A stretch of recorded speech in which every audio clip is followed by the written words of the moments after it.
सो hey guys, तुम लोगों को पता ही है कि मेरा यूट्यूब चैनल प्रॉपरली एक एस्थेटिक बेस्ड चैनल है। ठीक है, तुम लोगों ने देखी होगी, मेरी फिजिक देखी है, मेरे को कॉम्पिटिशन्स खेलते हुए देखा है जब मैंने स्टेट लेवल खेला था एंड ऑल दैट स्टफ। और आजकल और रिलेट बनाता हूँ, तुम लोगों को लगती होगी भाई एस्थेटिक है, तगड़ी है। तो आज मैं तुम लोगों के साथ ये चीज़ शेयर करने वाला हूँ कि एक एस्थेटिक फिजिक कैसे बनती है। तो फर्स्ट थिंग जो हम लोग सबसे पहले बारे में बात करने वाले हैं कि एक एस्थेटिक फिजिक में हम लोग ना सबसे पहले एक लीन बॉडी फैट परसेंटेज देखते हैं। मतलब कि ये वाली तुम लोग फोटोज देख सकते हो कॉम्पिटिशन टाइम्स की, जिसमें मेरा बॉडी फैट परसेंटेज कम से कम 8 से 12% के बीच में ही था। और इस बॉडी फैट परसेंटेज तक आने में कैसी डाइट लगी, कैसी एक्सरसाइज लगी, एक्सरसाइज की इंटेंसिटी क्या होती है, वॉल्यूम क्या होती है, डाइट क्या होती है एंड ऑल दैट मैं अक्षत से पूछना चाहता हूँ, क्योंकि ये एक प्रोफेशनल एथलीट भी है और ये एक सर्टिफाइड ट्रेनर भी है। तो मैं तेरी नॉलेज जानना चाहूँगा इसके बारे में कि एक बंदा है, ठीक है, नॉर्मल लिविंग है, कोई कंपटीशन नहीं खेलना, उसे कुछ नहीं करना है, बट उसे एक लीन फिजिक चाहिए कि वो अपनी जब शर्ट निकाले ना तो लोग उसे देखे कि भाई तगड़ी बॉडी है इसकी। फर्स्ट ऑफ ऑल भाई कैलोरीज को अपनी ट्रैक करो। और मेन चीज़ कैलोरीज सब चीज़ नहीं है। बहुत जने होते हैं कि सिर्फ कैलोरीज को लेके चलते हैं कि हमारे इतनी मेंटेनेंस कैलोरी है, इतनी सरप्लस कैलोरी है, इतनी डेफिसिट कैलोरी है, तो हम इतना ही कैलोरीज खाएंगे। मेन चीज़ है हम कि कैलोरीज किस चीज़ से ला रहे हैं, क्योंकि देखो शुगर में भी कैलोरीज होती है। अगर मेन चीज़ सारी शुगर से कैलोरीज ले आओगे तो बेसिक वही है कि आपका फैट कम नहीं होगा, फैट बढ़ेगा ही बढ़ेगा। और ट्राई कर वही है ना कि मतलब रजत दलाल जैसे कहता ही है कि ट्रेन लगा लो, फिर गू खाओ, कुछ भी खाओ, बॉडी बन जाएगी। पर तुम लोग ट्रेन वाले नहीं हो, तो तुम लोगों को रियल में कौन सी डाइट फॉलो करनी है, क्या डाइट फॉलो नहीं करनी है, तुम लोगों को किस तरीके से क्या चीज़ खानी है, उस चीज़ पे ज़्यादा ध्यान देना चाहिए। ठीक है, क्योंकि तुम लोग ट्रेन नहीं लगा रहे हो भाई। ठीक है, तो अच्छा, तो मेन चीज़ के बारे में क्या क्या बोलना चाह रहे हो, सोच रहा हूँ।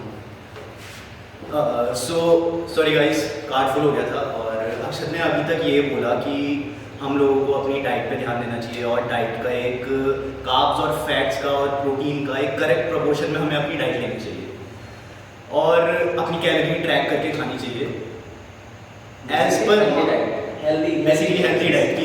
हाँ, वो एक ही तुम लोग किधर से अपनी कैलोरीज इंटेक पूरा करते हो।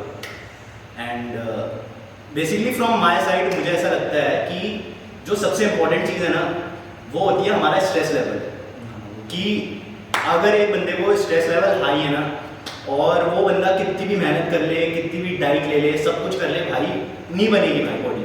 मतलब मैंने एक्सपीरियंस करा ये चीज़ जब मैं देहरादून में था। स्ट्रेस लेवल भाई हर चीज़ के हाई थे, ठीक है, पढ़ाई के अलग, हर चीज़ के मतलब समझ जाओ। तो मैं ऐसा नहीं है कि मैं डाइट नहीं लेता था, मैं डाइट लेता था। ऐसा नहीं है कि मैं जिम नहीं जाता था, मैं जिम भी जाता था, वर्कआउट करता था, कार्डियो करता था और सब कुछ तगड़ी तरीके से करता था। ठीक है, मैं अपना सब कुछ देता था, but result at the end zero ही आते थे। और वो क्यों आते थे? क्योंकि मेरे को पता था कि भाई मेरा दिमाग ना 100 जगह दौड़ रहा है, 100 जगह सोच रहा है, स्ट्रेस लेवल ऐसे हो रखे कि भाई एक पागल की तरह ही हो रखे है भाई। तो मुझे लगता है कि इन सारी चीज़ों से अगर बंदा डाइट भी नहीं ले रहा है ना, नॉर्मल रोटी सब्जी भी खा रहा है, अपना वर्कआउट तेल दबा के तगड़ी तरीके से कर रहा है, तो और उसके स्ट्रेस लेवल बहुत तगड़े हैं, अच्छे हैं, तो भाई बॉडी बनी जाती है। तू कुछ कहेगा इसके बारे में? देखो सेम चीज़ मेरे साथ भी हुई थी जब मैं अपने कंपटीशन की तैयारी कर रहा था। तो जस्ट मेरे एग्जाम भी चले थे 12वीं क्लास के, तो उस टाइम पे मैं तैयारी कर रहा था Uttarakhand state level body building की। तो मेरा ये सीन था जैसे तो उस टाइम पे मेरा स्ट्रेस लेवल बहुत हाई था, मेरे को टेंशन थी एग्ज़ाम की, और उस टाइम पे मेरे पापा की तबीयत सही नहीं थी। तो मेरे दो जगह से मेरी टेंशन बहुत ज़्यादा आ रही थी। तो उसकी वजह से क्या होता है, जब स्ट्रेस लेवल बढ़ता है तो हमारे बॉडी में हार्मोन बढ़ता है कॉर्टिसोल।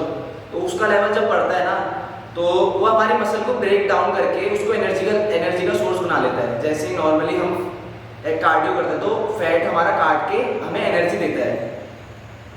तो सेम वही हुआ कि मेरा कॉर्टिसोल लेवल था जो बहुत इंक्रीज हो गया था, तो मैं फैट ज़्यादा गेन कर रहा था और मेरा मसल मास बहुत डाउन चले गया था।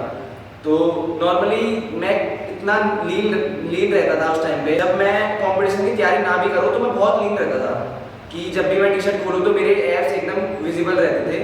पर जब मैं कंपटीशन की तैयारी कर रहा था तो कुछ ऐसा हुआ, जब मेरा स्ट्रेस लेवल बढ़ा तो मेरा फैट लेवल कुछ ज़्यादा ही इंक्रीज हो गया और मसल लॉस हो गया मेरा बहुत ज़्यादा। तो उसकी वजह से क्या हुआ, ना मेरे फर्स्ट कंपटीशन में मेरा कोई रिजल्ट आया अच्छा, ना सेकंड कंपटीशन पे आया, ना थर्ड कंपटीशन पे आया। तो जब मेरे एग्जाम कंप्लीट हो गए तो लास्ट कंपटीशन में जब मेरा स्ट्रेस लेवल एकदम खत्म हो गया था। अच्छा, उस टाइम से जैसे स्ट्रेस लेवल तेरे कम होते रहे और तेरी फिजिक बढ़ते रहे, मतलब कि जैसे जैसे कंपटीशन आगे बढ़ते रहे तेरे स्ट्रेस लेवल भी कम हुए और एंड रिजल्ट भी अच्छा आया। क्योंकि देखो मुझे पता था मैं कितना कैपेबल हूँ उस चीज़ का, कि मैं कितना लीन जा सकता हूँ कंपटीशन टाइम पे। और उस टाइम पे मेरा हर चीज़ एकदम परफेक्ट चल रहा था। बाय द वे गाइस, ये एलीट जेनेटिक वाला बंदा है, ठीक है, मैं इसकी फोटो डालूंगा कंपटीशन टाइम की, उससे पहले की, बाद की, मैं इसकी फोटो डालूंगा, तुम देखना। भाई कहने की बात है, जेनेटिक्स मेहनत भी बहुत है। ऐसा कुछ नहीं है। मेहनत करो भाई, मेहनत पे ध्यान दो। जिसके जेनेटिक्स नहीं है वो क्या कर रहा है भाई? अगर भाई तेरे जेनेटिक्स नहीं है ना, मैं बनाऊंगा तेरी बॉडी। कॉल नीचे नंबर आऊंगा 5000 पर मंथ।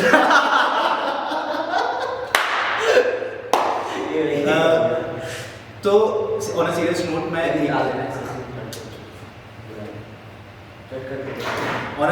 मैं तुझसे एक चीज़ पूछना चाहूँगा कि जैसे मैं कंपटीशन की जब तैयारी कर रहा था, ठीक है, एट द एंड आके ना मेरा जो लव हैंडल्स है, यहाँ के फैट है जो, वो रिड्यूस ही नहीं हो रहा था। मैं कितनी कार्डियो कर रहा था, मैं अपनी डाइट कम कर रहा था, मैं भाई पूरे दिन भर सो ही रहा था। मैं कॉलेज भी जाता था, मैं सो जाता था कॉलेज में भी, मेरे अंदर एनर्जी नहीं थी, कुछ भी नहीं था, ठीक है, और मेरा फैट भी कम नहीं हो रहा था। तो इसके बारे में कुछ कहेगा? तो वही चीज़ है, देखो एंड टाइम पे ना हम एक चीज़ को फॉलो करते हुए चलते हैं। जब हम कंपटीशन की तैयारी करते हैं तो एक पहले फर्स्ट डे से लेकर 3 महीने तक हम सेम डाइट पे होते हैं, जो कि मतलब उसमें सब चीज़ सेम ही होता है, चिकन सेम, अंडे सेम, मतलब फुल डाइट सेम, और उसमें ना टेस्टलेस होती पूरी। तो उससे क्या होता है, हमारी बॉडी को आदत पड़ जाती है कुछ टाइम बाद, तो उससे बिल्कुल भी हमारे रिजल्ट आने बंद हो जाते हैं। हमारी बॉडी को जब आदत पड़ जाती है उस चीज़ की, तो वो चीज़ एकदम बंद हो जाता है। तो कुछ चेंजेस करने पड़ते हैं जो कि बाहर वाले नहीं करेंगे। अगर उसमें कुछ चेंजेस करते हम, जैसे हम कार्ब्स को कम कर देते और प्रोटीन लेवल को और ज़्यादा बढ़ा देते, तो हो सकता था थोड़ा। मेरे को तो किसी ने बोला ही नहीं बोले ऐसी डाइट ले रहे हो। और मेन चीज कि कम नहीं हो रहा है, ये वही लोग बोलते हैं जो बीच में चीट कर लेते हैं। आपने वीडियो देखी होगी, भाई ने कॉफी पी ली थी, आपने देखी होगी, अगर उस वीडियो में लिंक आई बटन में देखो। आई बटन में देखो, ये कैसे डालते हैं आई बटन? मनोज देखो देखा पड़ेगा, ये देखने के लिए यूट्यूब देखना पड़ेगा। मनोज देखो देखा पड़ेगा आई बटन कैसे डालते। और क्या होता है, रिकॉर्डिंग तो हुई थी, आना फिर आ गया। आप एक और बॉडी बिल्डर है हमारा, ये अभी मैं वीडियो बनाऊंगा। ये पहले, अरे भाई ठीक है, अरे हो रही है, मैंने कहा आज तो कुछ दी नहीं है। पानी ग्लास से बस नीचे मैं चल क्या उज्जैन कर रहा है, इतनी मेहनत तो बोला। और ऐसा बोलो तो बट ए हम चले रहे हैं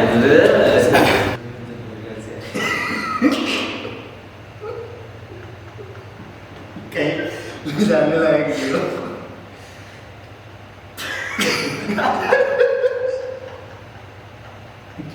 क्या भाई, तो यार बोलो यार। हाय हो पाएगा, हमसे नहीं हो पाएगा। रुक छी यार, साले क्या कर रहे हो हम? तुम कर रहे हो एक्चुअली।